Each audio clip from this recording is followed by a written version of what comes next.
नमस्कार। उत्तर प्रदेश 69,000 शिक्षक भर्ती में आरक्षण घोटाले को लेकर काफी चर्चा जोरों शोरों पर है। आरक्षण घोटाले को लेकर काफी मामला विवादित बना हुआ है। अभी हाल ही में एक नया खुलासा हुआ जिसमें किस प्रकार से इसको फर्जीवाड़ा कहेंगे, किस प्रकार से फर्जीवाड़ा हुआ। राहुल उपाध्याय, अर्चना तिवारी ओबीसी बना दिया गया। इतना ही नहीं, उनकी मार्कशीट भी वायरल हो रही है।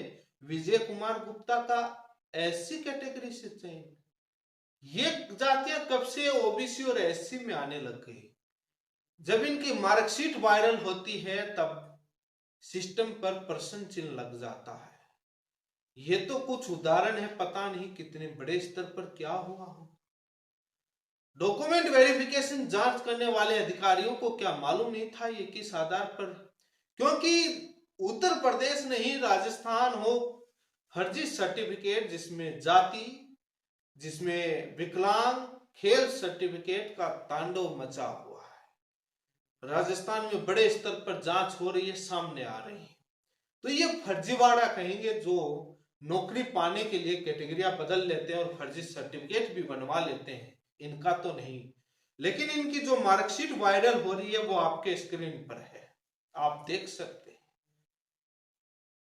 अब ये नौकरी लगे या नहीं लगे अभी तक हमारे पास ये सूचना पुष्टि नहीं हुई, लेकिन इनका चयन हुआ है।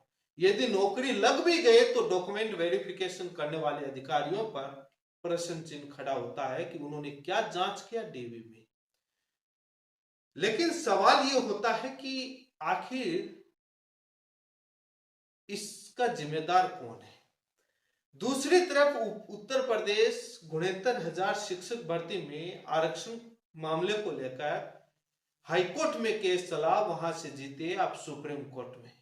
सुप्रीम कोर्ट ने एक झटके में स्टे देकर छोड़ दिया। जितनी तत्परता स्टे देने में दिखाई उतनी तत्परता सुप्रीम कोर्ट फैसला देने में दिखाई नहीं दे रही। तारीख पर तारीख मैटर का नंबर आता नहीं। उन बेरोजगारों के करोड़ों रुपए लग गए।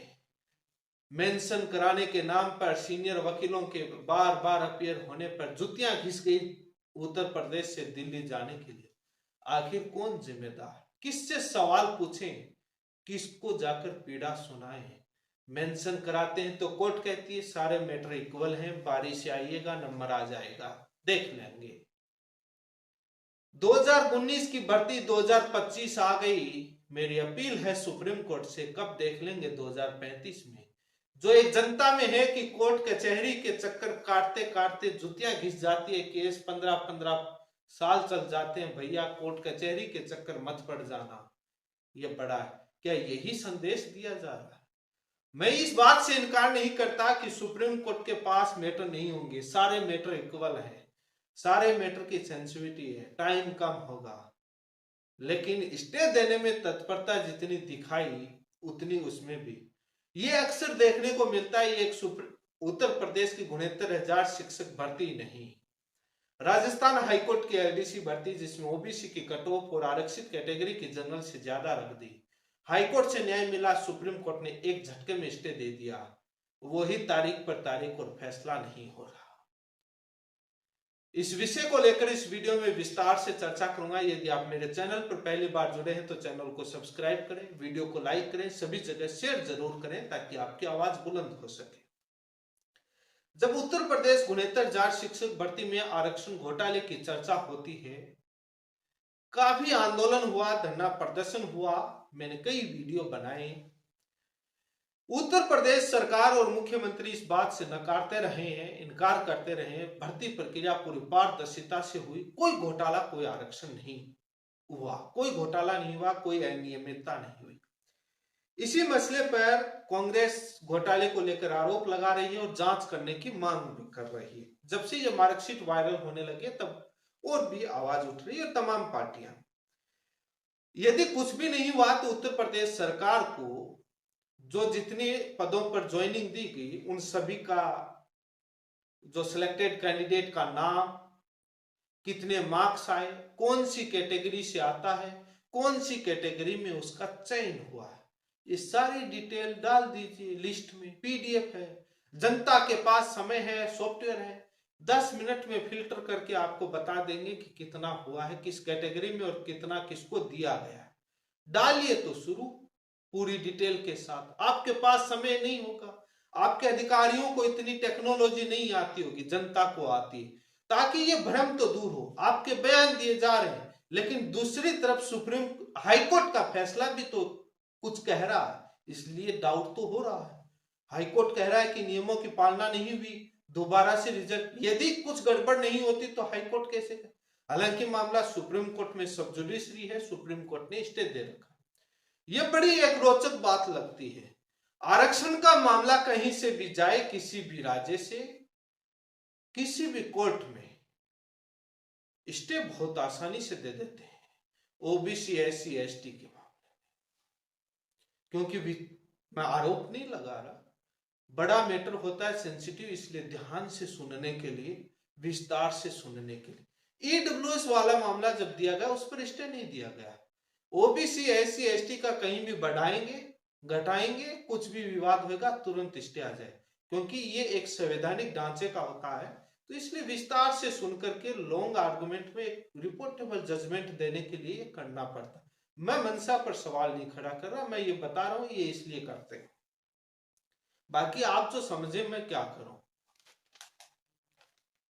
बाकी जो आप समझे उसमें मैं क्या करूं, क्योंकि इसीलिए करते हैं क्योंकि ये एक बहुत सेंसिटिव मैटर होता है जिसमें डिटेल के लिए। बाकी आपका ओपिनियन, आप कुछ भी समझे, लेकिन कोर्ट की प्रक्रियाएं होती हैं, फैसले इंडिपेंडेंट रूप से देती हैं, पूरा विस्तार से समझ के लिए। कोर्ट पर लोड है, इस बात से इनकार नहीं कर सकते, बहुत मैटर जाते हैं, लेकिन उन पीड़ाओं, उन बेरोजगारों की पीड़ा भी तो कितनी इंपॉर्टेंट है। उन बेरोजगारों की कहां से पैसा आता होगा, किस प्रकार से, किस तरीके से घर से पैसा लेते होंगे केस लड़ने के लिए, उनकी पीड़ा को कौन समझेगा? वही समझ सकता है जो इस पीड़ा से गुजर चुका होता है, क्योंकि जो अंगुली कटती है उसी में दर्द होता है, पास वाले के नहीं होता है। मेरा इतना ही कहना है कि जजों की नियुक्ति भी ऐसी परीक्षाओं के माध्यम से होनी चाहिए, और इस प्रकार की से खामियों से सालों साल अपॉइंटमेंट के लिए वो भी कचहरी का चक्कर लगाएं तो सीट पर बैठे तो पता तो लगे कि, क्योंकि उनका तो सिस्टम कॉलेजियम से होता है, इसलिए ये प्रक्रिया हो तो क्योंकि भुगतभोगी को ज्यादा पीड़ा समझ पाता है, इसलिए सेंसिटिविटी आ जाए और उसमें कानून और तथ्यों के आधार पर फैसले और जल्दी निपटाए, भावनाओं के आधार पर नहीं। भावनाओं के आधार पर तो मैटर ज्यादा निपटाए, कानून और तथ्य और मेरिट और लॉ के आधार पर फैसले ज्यादा निपटाए। ये बहुत बार ये बात मैं बोल रहा हूँ सोशल मीडिया पर लिखी जाती है, जब फैसले समय पर नहीं होते हैं, तारीख पर तारीख मिलती है, तब बहुत बार ये चीजें लिखी जाती हैं और बहुत बार पढ़ने को मिलती है मुझे। लेकिन राहुल उपाध्याय, अर्चना तिवारी ओबीसी के रूप में चयन हो गए, मार्कशीट खबर आप देख रहे हैं। अब इन्होंने ज्वाइनिंग ली या नहीं ली इस बात का हमें पता नहीं, लेकिन इनका चयन हुआ है। और विजय कुमार गुप्ता एससी, ये तो कुछ उदाहरण आए, बाकी कितने हैं पता नहीं, लेकिन सवाल तो सत्ता से ही होगा।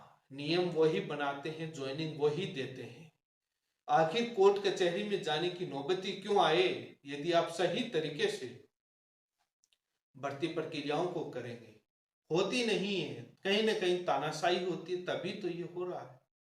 इसी के साथ आप सभी का बहुत बहुत धन्यवाद, जुड़े